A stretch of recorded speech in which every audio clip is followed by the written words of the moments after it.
Now, my next guest is one of our most popular television presenters and comedians, having done everything from hosting Family Fortunes... oh, that hurt. to starring in Hairspray the musical. He was ever so good. He's back on stage now. Please welcome, or nearly soon, very soon, please welcome Les Dennis.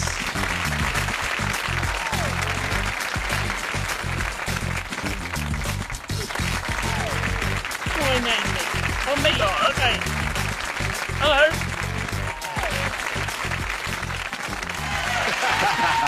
Back on stage, the television presenter. Straight in. How are you doing? I'm doing all right. There's a strange dichotomy for you, going from presenter to actor to actor to presenter. Yeah, backwards and forwards. Preference, or...? I really love... I love both, you know. I mean, getting out in front of an audience at a studio like this, it's so warm, isn't it lovely? But getting out on stage with other actors, that's really lovely as well, because having done so many years as a comic on your own, you know, in a dressing room and then going on stage, to be with comrades, with other actors is great, and having a great time with the actors. Yeah, you've got somebody else to blame as well as yourself. Yeah. But not one play. Not one play, two. Yeah. Now, the first one is called Certified. Certified. Promising title. Yeah. It was originally called Certified Male, and we did it in Edinburgh about 5 years ago. And it is about the male condition, you know. It's about 4 guys, 3 executives who are not sure whether they're going to keep their jobs, are taken by their boss, played by Christopher Timothy, the wonderful Christopher Timothy. Yeah. There's myself, Glyn Nicholas, and O.T. Fag-Benley. We don't know whether we're going to come back or not from this restructuring think tank with our jobs or not. Is this a sort of male version of what a friend of mine calls the Virginia monologue? Well, I suppose in the sense that it's about the male condition as that was about the female condition, yeah. And when people come and see this play, they go, that's you, and that's you, and women are nudging their husbands going, that's you, that's just like you. I play this guy, you know, he's got 3 mortgages, 4 kids, 5 credit cards over the limit, you know, and no chances of getting a job. So do you like playing yourself? Yes, playing with burnt-out executive, yeah, so, you know, no research. It's me. The other character is a character close to your own heart, a guy called Jigsy. Jigsy, Tell us yes. about Jigsy. Well, we just went up to Edinburgh for the Edinburgh Festival to do a play called Jigsy, which we're taking to Liverpool later on, and it's about a Liverpool comic. It takes place in a dressing room in the late 90s, as the working men's clubs were kind of dying out. And basically, he sits and looks at the career that he never really had. You know, he's like and it's based on the template for it is a guy called Jackie Hamilton, a comedian that I knew. And Jackie was really funny, you know. Shall I tell you one of Jackie's jokes? So I was there with me mate, and I said to Annie, he said, "You're not looking so happy tonight." He said, "Well, I've got to have a vasectomy, haven't I?" I said, "Well, you haven't got to have one if you don't want one." He said, "Well, she's told me I've got to have one, you know, or she's breaking up the family and divorcing me." I said, "Well, have you tried talking to her about it?" He said, "We've been arguing about it for months. The other night, I went out for a pint, and her and the kids had a vote as to whether I should have one or not. And I lost 13-12. He was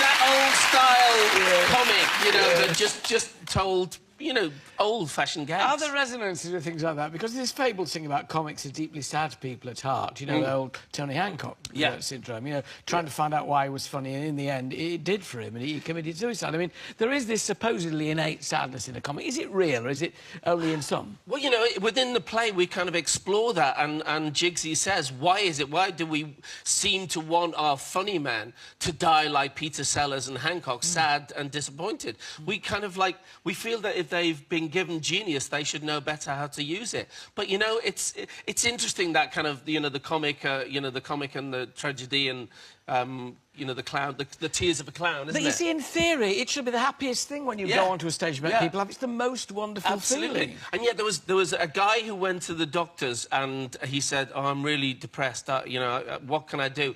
And the doctor said, "Go and see Grok," who was an amazing clown. He said, "Go and see Grok, he'll cheer you up." And the guy said, "I am Grok."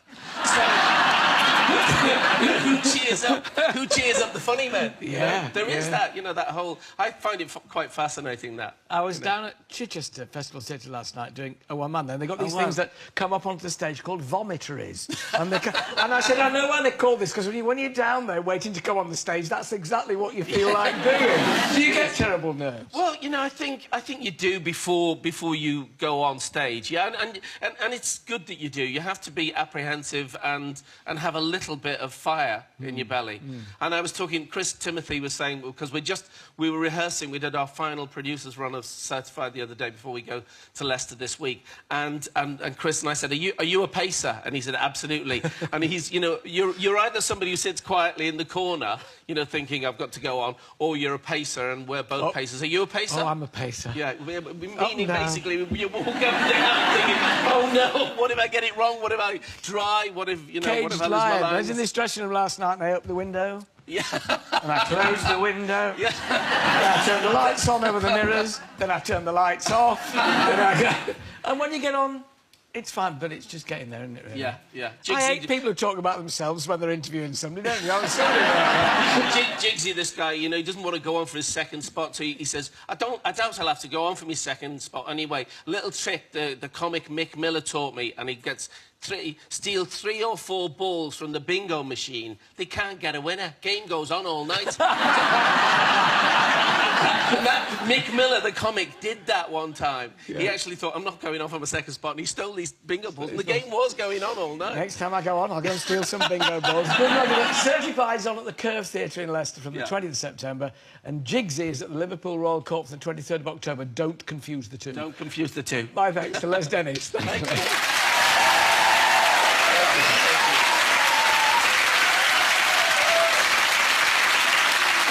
In 1960, the average age of first-time home buyers was 24. Recent reports show that now the average age of first-time buyers is 35. So, how do you gain a foothold on the property ladder before you're of pensionable age? And how can you help your children or grandchildren to do so? Joining me now with a how-to guide are property guru Martin Roberts and financial expert Jasmine Birtles.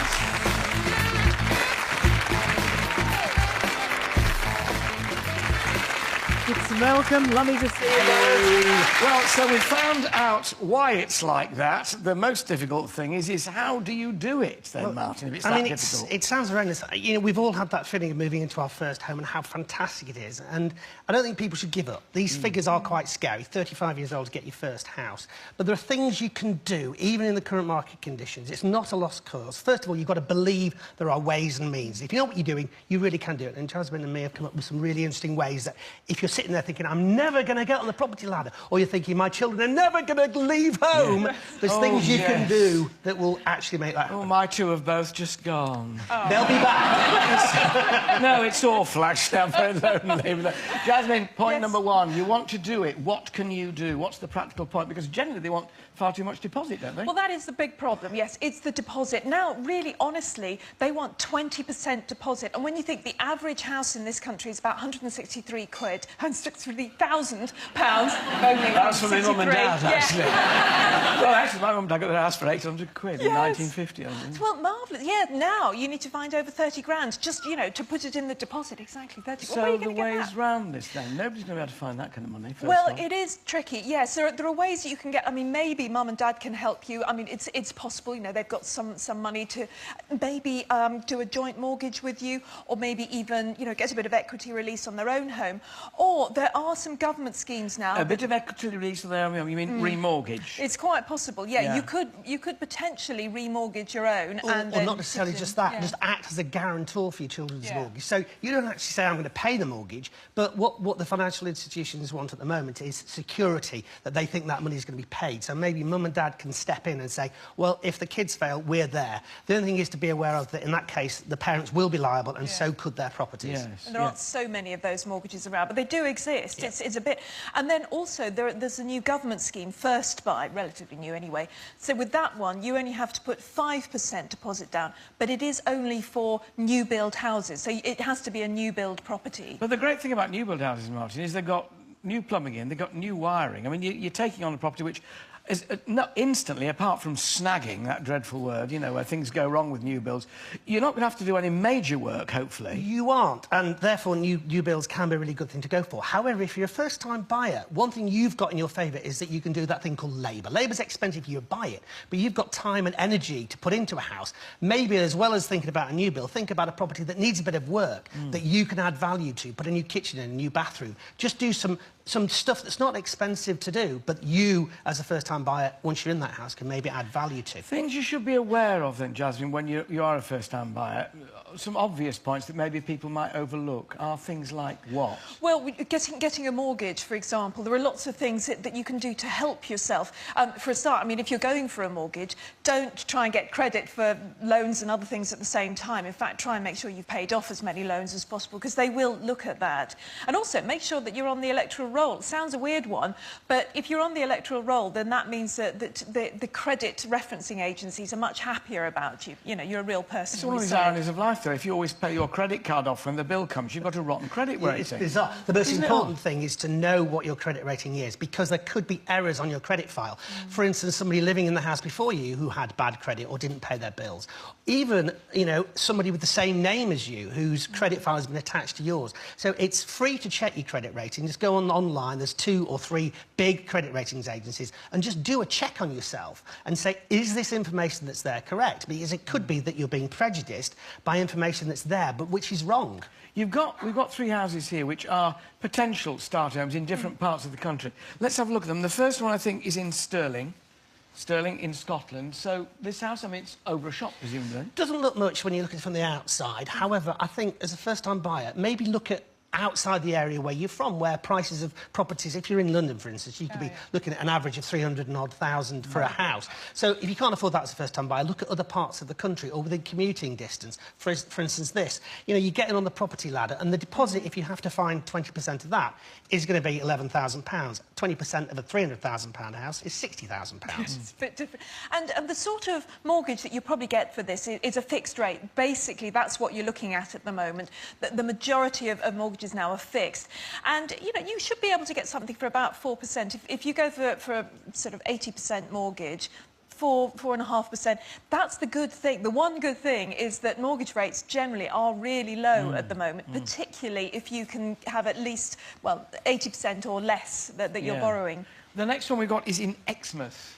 Yeah, lovely, isn't it? Oh, well, Penzance, yes, Penzance, yeah. Very close to Exmouth, Penzance. Thank you for the information. They're just testing. It's only a county away. Yes, absolutely. Yes, it's a lovely place, isn't it? Lovely. Now, I mean, for example, with this sort of thing, say you're the sort of person who, even if you're a first-time buyer, you might be a salesperson, you get big bonuses, maybe you work in the city, you could get an offset mortgage. If you've got enough to put 30% down, and I know that's a huge amount on 164, but some people have.